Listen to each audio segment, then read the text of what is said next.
Serial murder that's gone unsolved for decades. The case of the Boston Strangler. Of the Boston Strangler. The Boston Strangler. Boston Strangler investigation. That suspect is Albert DeSalvo. I did strangle her with my two hands. He confessed to it all. He had no chance at all of a normal childhood with a normal upbringing. He came up with this scheme to go up to women in their homes and to take measurements and take their money. And that's where he got the nickname, the Measuring Man. Women back then were easy targets. It was the early 1960s, and a serial killer was on the loose. And the victims, 13 single women between the ages of 19 and 85. Murdered and strangled with a piece of their own clothing. It began in the twilight hours of June 14th, 1962, in a small apartment on Gainsborough Street. The body of 55-year-old Anna Slessors was found with a sash tied around her neck, the knot so tight that blood was dripping from her ear. This is the grave hair of Anna Slessor. Her 23-year-old son found her in the kitchen, and the rope that would tie around the waist was around her neck.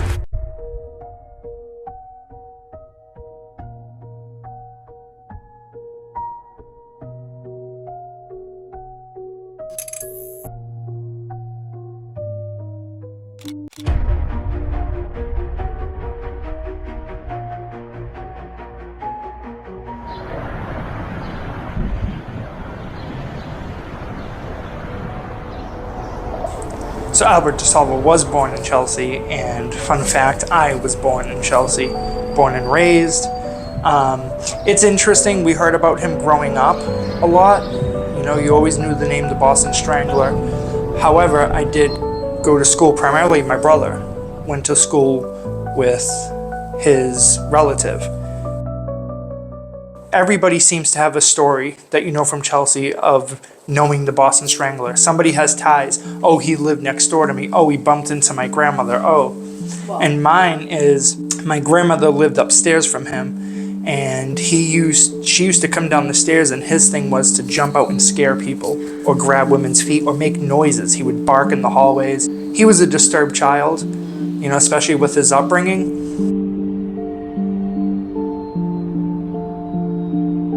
So now we are in Chelsea, Massachusetts, and this is the city where Albert DeSalvo was born and raised. This is 5th Street. So somewhere on this street is where Albert was raised by his mom and father, you know, where a lot of his abuse came from. So these are his stomping grounds. I'm not sure exactly where or what part he was living in, but I know it was on 5th Street for sure, and this is 5th Street, and it's a very small street. Like, it only ends right up this way, down there. It's actually a really small street. That behind me, that apartment building there, I believe is where he was born and raised and abused by his awful parents. Awful upbringing by his father. His father was known to be abusive, cheat on his spouse, and he was a thief. So he did not have a good upbringing and good moral set, you know, by his father. He had no chance at all of a normal childhood with a normal upbringing to learn values and morals. Albert's father was an absolute brute. He used to bring prostitutes home and throw the mother out of the bedroom and engage with the prostitutes. He taught Albert how to break and enter when Albert was 5. Probably even had Albert steal things for him. That's probably where he got it from. Yeah. His father beat them. His father beat their mother. His father stood and broke the mother's fingers one by bending them backward until they broke in front of the children. Albert didn't really stand a chance at life from the start.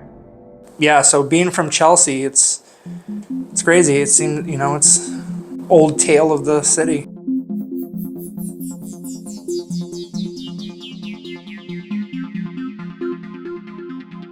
In a small apartment on Gainsborough Street, the body of 55-year-old Anna Slessors was found with a sash tied around her neck. Her attacker sexually assaulted her with an unknown object, then left her half naked, sprawled on the kitchen floor. I'm currently trying to find the location of his first victim, Anna Slessors, who was right here on this very street. I don't have my gimbal with me, but it's somewhere over here. And it was 77 Gainsborough Street in Boston. So that's where we are now. That was 73, so it's gotta be up here more where I'm parked. Maybe this is 77. It looks like it used to be a door. On June 14th, 1962, 55-year-old Anna Slessor's body was found in her kitchen by her 23-year-old son. Her body was found with the blue rope that tied her coat really tightly around her neck, and she was deceased. And it was on this street, I believe right in this area. Could be any one of these, which would be 77 Gainsborough, and that's where she was found. Guys, make sure you thumbs up this video, like it, comment down below, and share it. This really helps us grow. It's really good for the channel, and we appreciate it very much. We're trying to do different content besides just paranormal. We're trying to go out and to do crime, the real horror, because it is the Horror Roadside Show. It's all things horror. So we want to talk about, different things with you guys, share different things that we're interested in. So remember, hit that like button, share, and comment down below.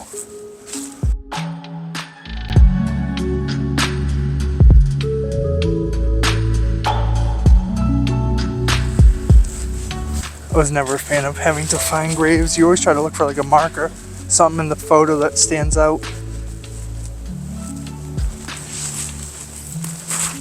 Any of you ever find peace in walking through a cemetery though? You ever find just comfort and quiet? And you just hear the sounds of nature? Something about it's so peaceful. Even though there's thousands of bodies of people, loved ones, relatives, friends, buried beneath your feet, there's still something so comforting about it.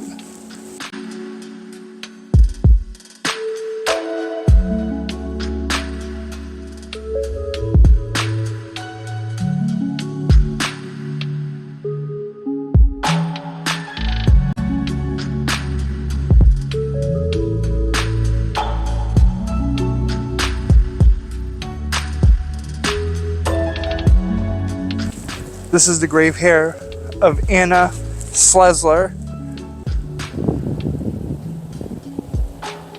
She passed away on June 14th, 1962, where she was 56 years old, and her 23-year-old son found her in the kitchen, deceased on the floor, and she had a blue coat on her body, and the rope that would tie around the waist was around her neck. So it makes you wonder if she came in the house or she let him in the house and he did it from behind her, because she had her coat on, so he might have caught her while she was walking in. Yeah, and he was elusive for breaking and entering, stealing things, so he could have broke himself in too and hid and waited for somebody to come home. Yeah, he could have, but where he was also manipulative. Yeah. He could persuade women very easily to let them inside the house. Right. But here is the final resting place of Anna Slessors. Anna, we are so sorry.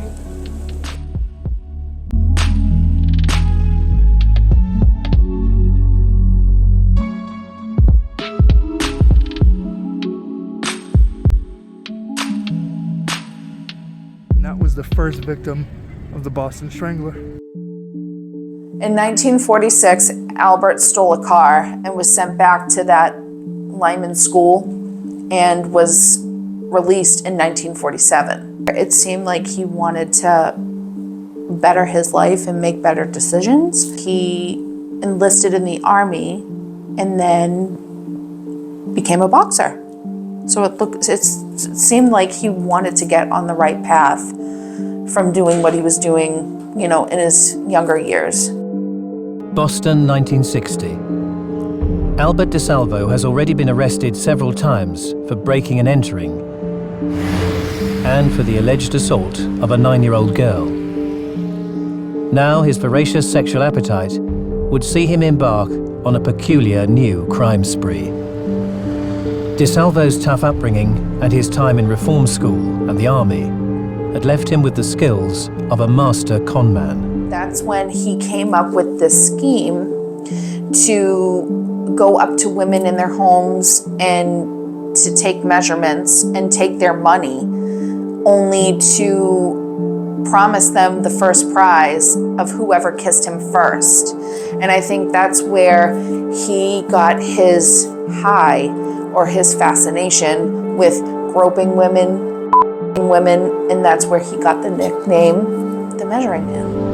He would ask that she don a leotard so that he could take her measurements, which were, in those days, very much a part of the hoorah, suggesting an attractive woman, 36, 24, 37. With no modeling contracts forthcoming, women began to report the bizarre sexual assaults.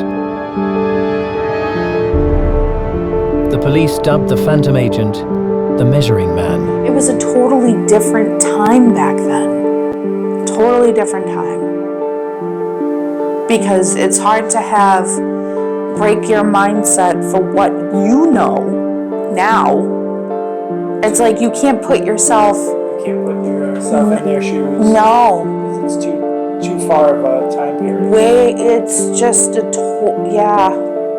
And it's heartbreaking too, because women back then were easy targets to be manipulated and brainwashed to thinking a certain way, and men too, but I feel like mostly women.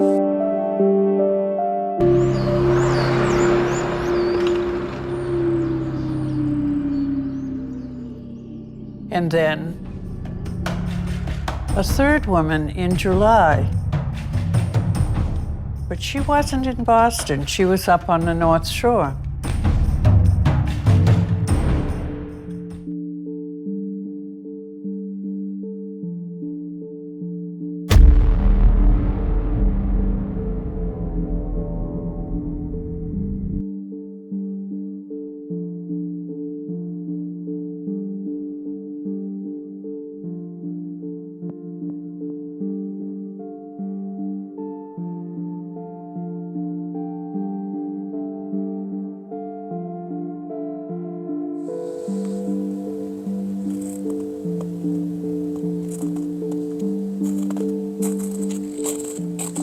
So now we're at the grave of 65-year-old Helen Blake, and she was found face down with her legs sprawled open and, again, a ribbon tied around her neck, and she was sexually assaulted by Albert DeSalvo.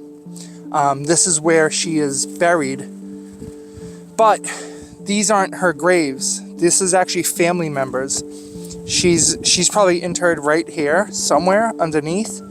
Or it could be, I don't know, this flower was there, so people are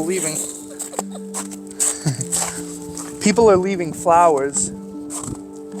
So, but this is her final resting place, just another one of the victims. She was actually the third victim of Albert DeSalvo, the Boston Strangler, and it's a shame.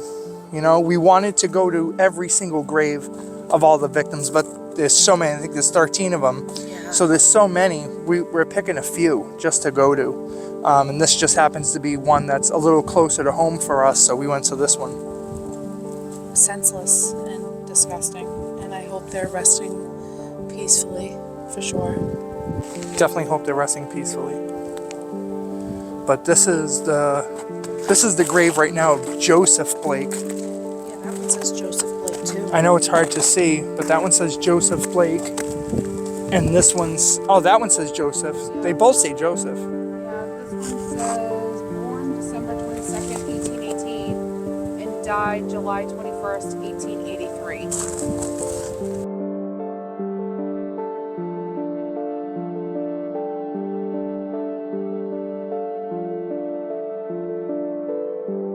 It took us a while to find this place too, because we were going off of a few markers. One of them was this tree that's straight ahead of me right here. If you could see this tree in the back, right there. See that tree? How it's like spread out like that? So we were looking at the picture on Find a Grave, and we saw that tree. So when we were driving, Jenna pointed it out and found it. So we just kept going back and forth until we found these two bushes that are right here. There's a bush, a grave, and a bush. Found that, and then this monument here. So we kept going further and further back. You'll see two graves, and one of them got tipped over. I hope they fix that. I hope so too.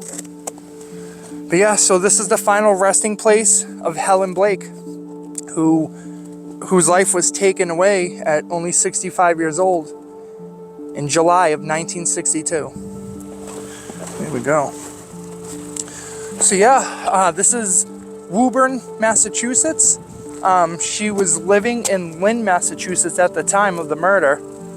And since she was from here, they brought her body back to be with her family. So there she is there. Those are two bushes. It's not too far from the entrance either.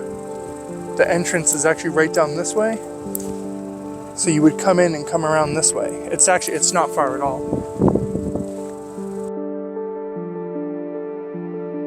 So he was caught, sentenced to 2 years at the Bridgewater State Hospital. He claimed that he assaulted 600 to 1,000 women. However, he embellished his claims because he always needed to feel important. So we could talk about that. So let me ask you, do you think 2 years is a long enough time for him after he got caught? For sexually assaulting women? Absolutely not. Do you believe that he assaulted 600 to 1,000 women? Because he claims that. Well, if you want to get down to facts, I don't think we'll ever know the exact amount that he did. But per the articles and the books that we have read on him, he wanted to feel important and wanted to be in the spotlight no matter what the situation was. So I feel like he just embellished in everything that he said. I don't know. I don't think we'll ever know the truth, but I think he had a major problem when it came to women. After getting multiple reports through the police station, they probably said, okay, something's up with this guy. And when they brought him in, he confessed to 600 to 1,000 women that he assaulted. Like, that's mind-blowing, 600 to 1,000. And you're talking back in the 1950s, I mean, 600 to 1,000 women, that's practically the whole town. He tried to make it seem like he was the best at what he did. He did the most. Whatever it was that he did, it had to be the best of it. It had to be the most of it.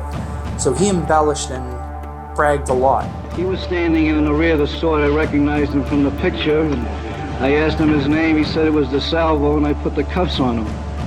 Did he give you a hard time? No, he didn't. Did he say anything to you? He said he was DeSalvo. As the different police agencies fought over the privilege of returning Albert to jail, DeSalvo was paraded before the swarm of reporters. There would do no harm to nobody. My only purpose for leaving. Al, did you keep that promise? I did. I didn't bother nobody. 6 years later, on November 22nd, 1973, Albert was stabbed to death in prison. He was 42 years old. 12 hours before his murder, he had made a phone call to one of his old psychiatrists. He said that he wanted to meet with me to tell the real story of the Boston Strangler. We were going to meet him at 9 a.m. Monday morning.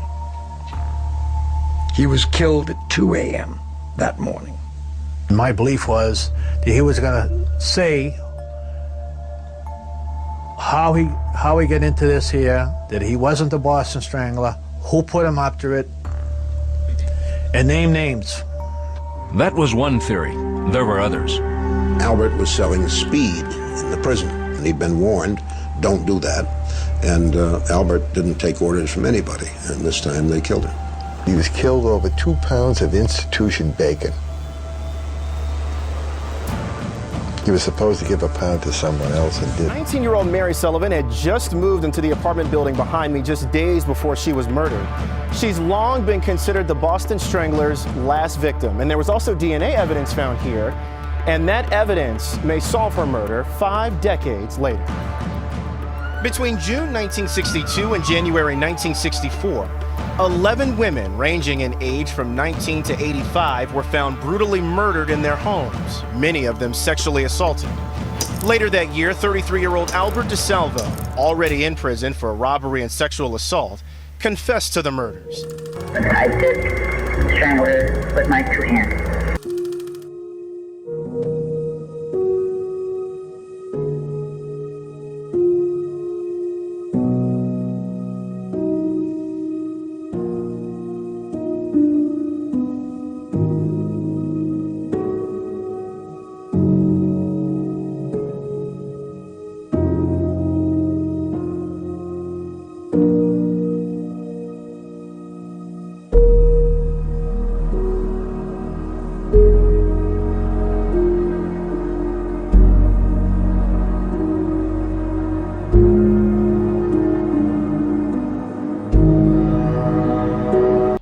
We found it pretty quickly coming in. We came in, there was a funeral going on, so we had to just kind of secretly sneak by the people. Came in, just went around a quick rotary, and then I pulled up a picture on a website of his actual tombstone, and I'm comparing it with the background, all the trees, the shaped trees, the benches, and we just happened to be only parked right down this way. So it wasn't too bad at all. I just pulled up the picture. I was like, oh, there's a group of trees in the photo, which is that. There's a tree that has an angle to it, which is that. And then there was a bench. So I'm like, it has to be in this area. And we found it. You found it. So Albert DeSalvo was attacked at South Walpole State Correctional Facility, and he didn't survive it. So he was then brought here and buried here. There's his grave there. Albert was attacked at the South Walpole State Correctional Facility, and he didn't survive that attack. So after he was, pronounced dead, they brought him here and buried him. He was attacked because he owed 2 pounds of bacon. 1 pound was for somebody else, and the other pound was for somebody else. And he didn't give one of them what they were owed for that bacon. So one person got it, the other person didn't, and they didn't like that. And you figure, 1973. Bacon back then, and especially in prison, that's delicacy. You want to have that. Mm-hmm. So he owed it to somebody and didn't give it to them, and unfortunately got attacked and he was stabbed to death. So from there, he was either cremated or buried. We don't know. A lot of the articles online don't really give a lot of information about that. Yeah, it doesn't specify if he was cremated or just, embalmed and put here. But this is his grave. He is here, alongside his sister, who was recently deceased, and his brother Richard, who's still alive. Yep, Richard, he's still alive. And I also read in another article that he was messing around with selling methamphetamines. Oh, yeah. In the state prison, so. What a shame, too, because what could have been, who he could have been. He could have been anybody. He could have been a politician. He could have been a police officer. He could have been a firefighter, but instead he grew up in a life of crime and abuse. And sadly, that turns people into monsters. Right? You see it all the time. It sure can. So, that is the final resting place of Albert DeSalvo, aka the Green Man, aka the Measuring Man, aka the Boston Strangler.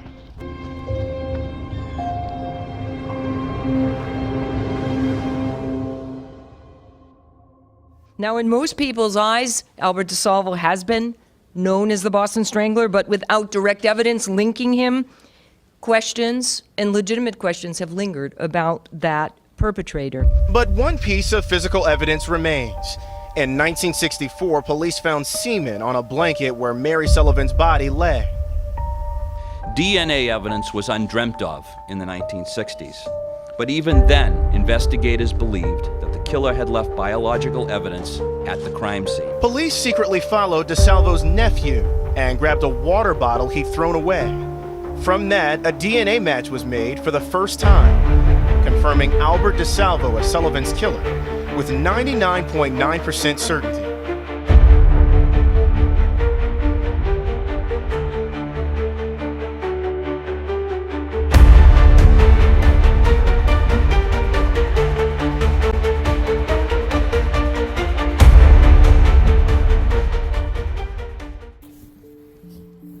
Alright, so we just drove 2.5 hours to go to the grave of the final victim of the Boston Strangler, and her name is Mary Sullivan. And in 1964, she was found in her bedroom, face down on her bed, and there was male DNA left on the blanket. I think you know what that is. They were smart enough to preserve the blanket, not knowing that they can test for DNA in the future. So they ended up in 2013 exhuming the body of Albert DeSalvo, and they got the DNA from a shin bone, a femur. Was that a femur?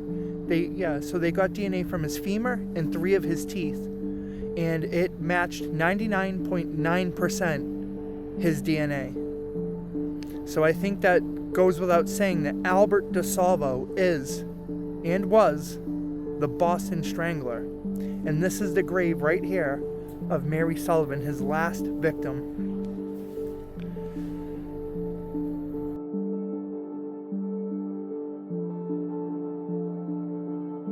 He just didn't care. Yeah, he was just a sick person. And it makes you wonder if it was his upbringing, if it was just a mental thing. I mean, it could have been anything. Me and Jenna seem to believe that it was due to his upbringing. You know, with his awful father, neglectful mother, and he lived in the streets. I mean, the kid was out on the streets. He wasn't even a smart person at all. He was just street smart, you know, but he was very uneducated. And it's a terrible thing that happened. But closure has come, you know. He was, in fact, the Boston Strangler. And by the way, he got arrested for sexual assault and robbery. He wasn't ever arrested for the murders. Although he did confess to the murders, he liked to gloat. He liked to embellish. Like I said, he had to do everything the best. So if it was a good story and he can get money out of it through a book deal, he would do it. He would confess to it just because he was that messed up in the head. But turns out through DNA evidence, however many years later, it was him. It was finally convicted that it was him.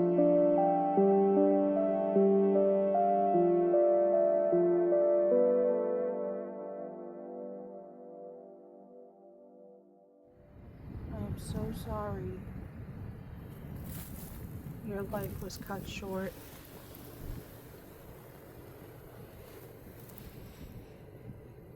I pray that you're resting in peace. Alright guys, that's going to wrap up this video. Thank you for watching. Thank you for being patient. It took a lot to film and edit this video, so I really hope you enjoyed. Please hit that like button, please share, and subscribe if you are new. We have a ton of videos just like this, and plenty more to come, and plenty more scarier ones. So thank you for joining us, Yeah, no, thank you so much for tuning in, and we hope you enjoy it, and we're looking forward to putting out new videos coming soon. That's right, and hopefully all the victims are finally at ease, and they're definitely resting peacefully knowing that he was tried and convicted for what he has done. So that being said, guys, stay spooky.